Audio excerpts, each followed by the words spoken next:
amigos telespectadores da Rede Vida de Televisão e do programa Páginas Difíceis da Bíblia. Cumprimento a todos, desejando a todos um bom domingo e, a seguir, uma ótima semana. Bom dia, Anselmo. Pode ter a palavra.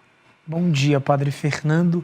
Bom dia a você que dominicalmente está aqui sempre conosco em nosso encontro catequético, bíblico, teológico. Trata-se do programa Páginas Difíceis da Bíblia. Nós que já começamos, não, Padre, a nossa caminhada quaresmal rumo à Páscoa do Senhor, mas sempre numa perspectiva bíblico-teológica. E aí, Padre, o que o Senhor nos reserva? Qual a surpresa hoje para nós? Uma surpresa, a continuidade, mas espero que não haja repetição. Nós estamos aqui tratando do período monárquico pré-exílico de Israel e Judá, não é isso? Exatamente. De duas monarquias, as 10 tribos de cima do norte, constituindo o chamado Reino de Israel ou Reino do Norte, e as duas sulistas, Judá e Benjamim, constituindo o Reino de Judá. Duas irmãs gêmeas, embora nem sempre andassem de acordo. Gostaria hoje, sempre dentro do período monárquico pré-exílico de Israel, falar a respeito da religião de Israel. A Bíblia nos diz que já nos inícios da humanidade se adorava um Deus chamado Yahvé. De se notar que quando ela foi escrita, os judeus já quase não pronunciavam mais o tetragrama sagrado, 4 letras. Quando deveriam lê-lo, liam as 4 consoantes com vogais diferentes, com as vogais de Adonai, isto é, meu Senhor, evitando assim, por respeito, pronunciar o nome de Deus. Isto, claro, não durante a época monárquica, mas durante a época da repatriação após o exílio, de que vamos falar ainda, e tardiamente. Agora, os historiadores, os exegetas, os especialistas se preocupam em querer saber de onde veio este Deus Yahvé. Em primeiro lugar, qual seria a exata pronúncia? Como o tetragrama sagrado nunca foi vocalizado, nós não sabemos e nunca saberemos como ele deveria ser pronunciado. Estudos recentes, e a maioria, afirma que o nome com as vogais seria Yahvé. Uma única coisa está acertada: Jeová está absolutamente fora de qualquer seriedade científica. Agora, Yahvé, Yavô, bem, paira uma certa dificuldade exatamente por falta de vocalização do tetragrama, das 4 consoantes. E a própria Bíblia grega, quando foi traduzido do hebraico, no século III a.C., em Alexandria, no Egito, em lugar de Yahvé, escrevia Kyrios. E Kyrios, em grego, significa Senhor. Bom, isto com relação à filologia do nome. É um tanto discutida.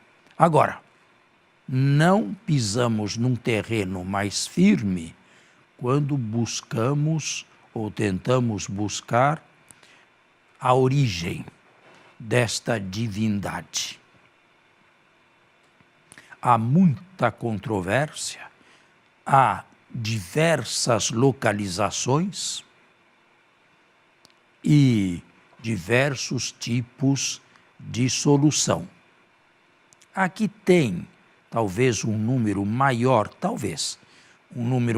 de seguidores, é aquela que diz que o nome da divindade teria vindo do sul de Judá, isto é, na região ocupada pelos edomitas.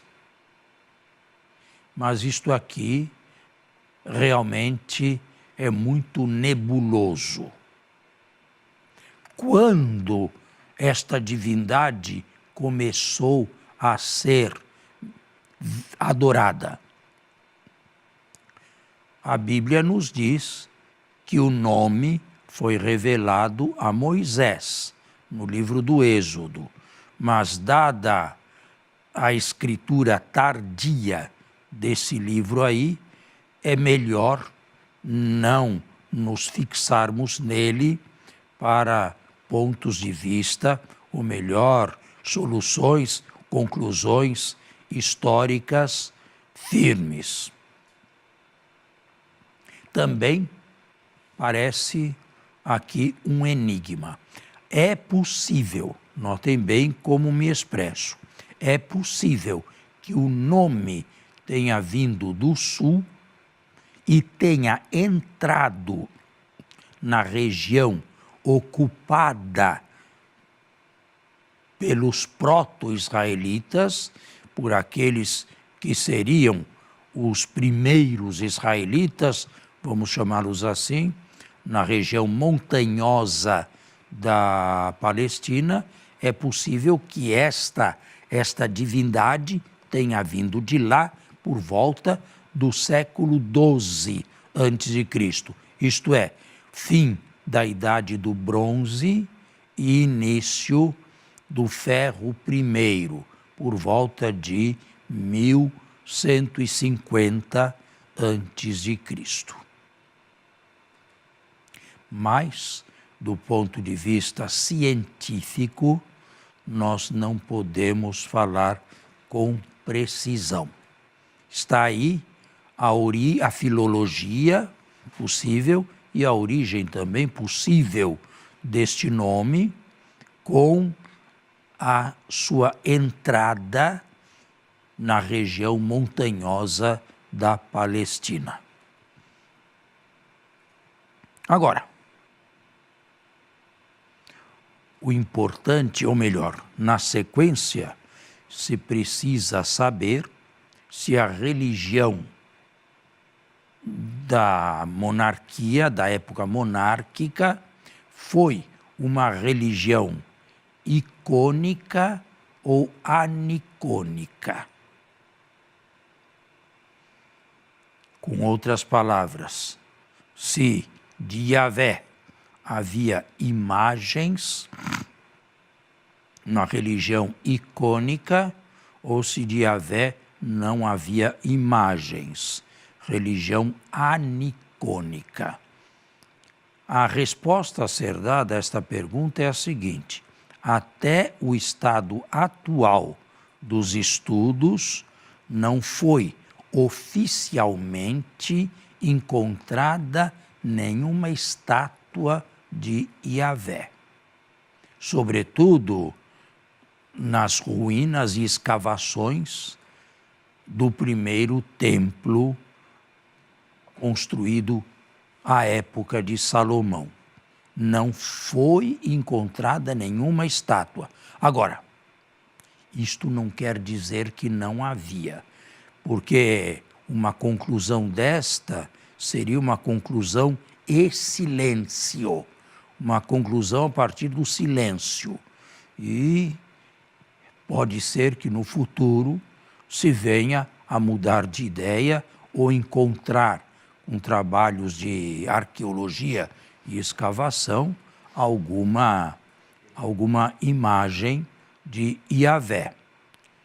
Uma outra questão relacionada com o Deus dos israelitas, e até aqui falo em Deus com letra minúscula. Deus escrito com letra minúscula, não com letra maiúscula. Se fala de politeísmo ou monoteísmo. Mas é preciso matizar. Politeísmo, o que significa? Significa adoração de diversas divindades. Monoteísmo, um Deus só. Mas haveria possibilidade ou necessidade de matizar? É o que queremos ver após o intervalo.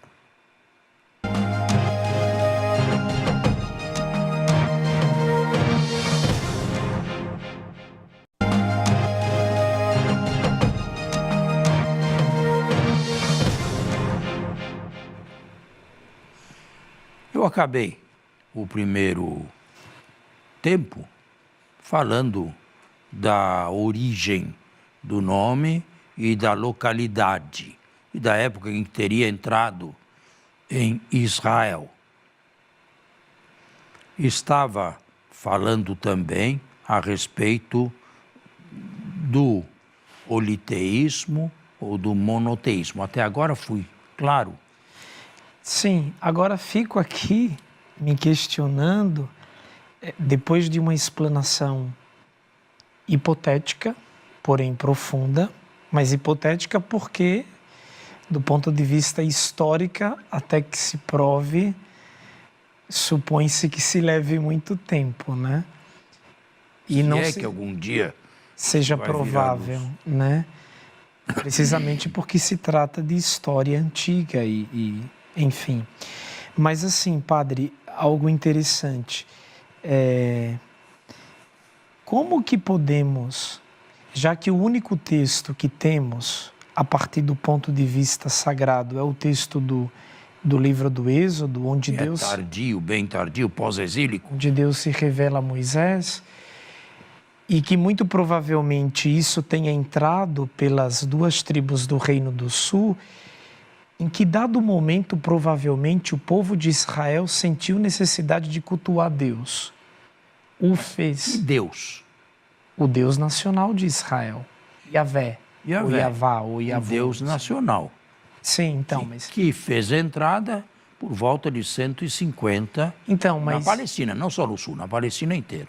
Israel mas também. Aí talvez a pergunta do telespectador é: a origem desse culto se deu pelo crescimento do culto a outros deuses? Não. Será? O culto a outros deuses acompanhou. Mas o senhor consegue entender minha pergunta? O que teria despertado a questão de querer se cultuar a um Deus nacional, a Yahvé, por exemplo? Mas não se tinha em lugar nenhum a ideia de monoteísmo. Esta divindade chegou. Não sabemos como, mas chegou a ser adorada e mais, aos poucos, com o tempo, tornada o Deus único daquela região, daquele território. Isto podemos dizer. Mais do que isto... Que quando a gente olha em história, por exemplo, o Egito tinha os seus deuses, de certo. Espere. Não terminei ainda. Em primeiro lugar, o que é politeísmo? Claro, adoração de diversos deuses, como bem mais tarde os gregos e os romanos. E o monoteísmo adoração de um Deus só. Mas entre politeísmo e monoteísmo, nós devemos matizar o campo. Há lugar, num sentido evolucionista, para o enoteísmo, isto é, a adoração de uma única divindade, sem negar que outros povos tenham as suas divindades também. Mas Yahvé é o nosso Deus, habita neste templo e é o Senhor deste território nosso. A isto se dá o nome de enoteísmo. Não seria muito avançado para a época? Não, enoteísmo não. Monoteísmo sim. Agora, dado o enoteísmo, a monolatria, isto é, a adoração oficial, pelo menos, de um Deus único. Agora, talvez eu responda a sua pergunta feita há pouco, dizendo o seguinte: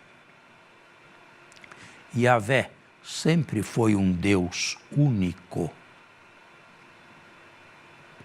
Ele era o Deus principal. E Deus com letra minúscula ainda. O Deus principal, o Deus territorial, o Deus daquele povo da região montanhosa da Palestina. Mas escavações e estudos encontraram também uma deusa chamada Asherá.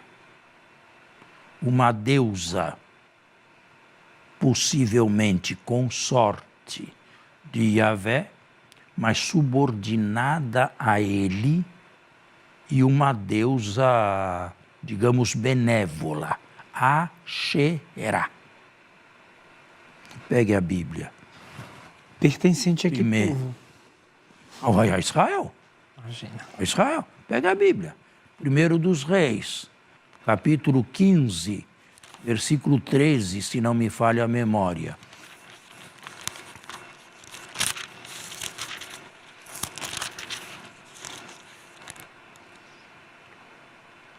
Leia em voz alta. Chegou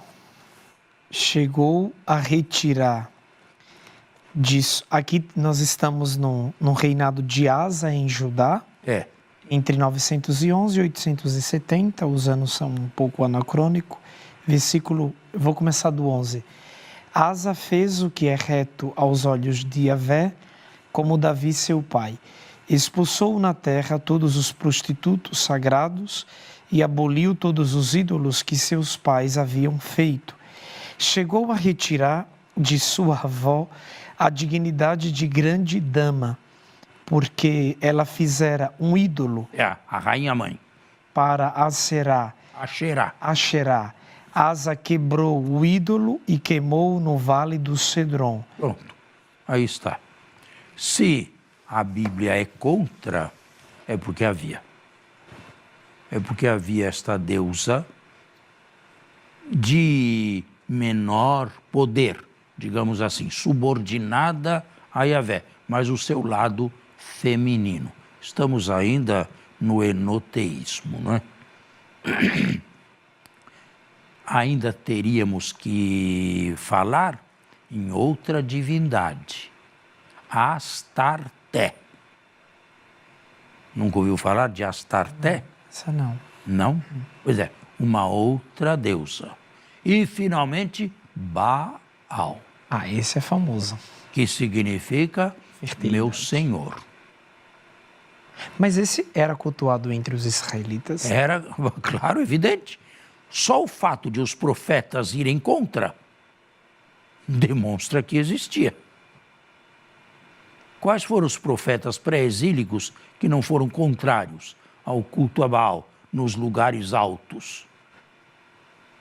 Se foram contra e condenaram, a conclusão só pode ser esta: existiram, senão não seriam condenados. Tá certo? Baal era o deus da planície, era o deus do povo de baixo. Mas como não havia muita distância entre os de baixo e os de cima, e como Baal era uma divindade mais palpável, é o autor da fertilidade, o deus da chuva, o deus da alegria, então Baal foi muito cultuado na época monárquica, ao lado de Yahvé. Ou então, baalizavam o culto de Yahvé, tornando Yahvé ele próprio um Baal. Nunca tinha conseguido fazer essa aproximação na leitura. Uma leitura, ou melhor, uma baalização, repito, do Deus Yahvé. Isto à época de Jeremias. Jeremias fala a mais não poder a respeito desta situação.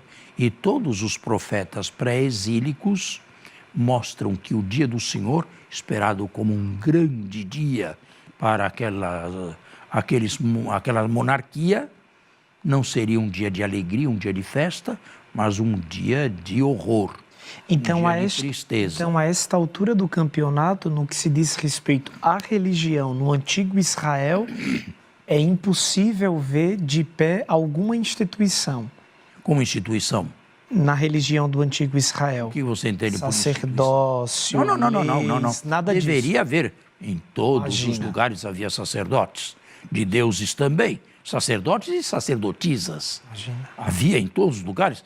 Lá também, em Israel, deveria haver sacerdotes sadocitas. Só que a hierarquia deles, pré-exílica, nós não conhecemos mais.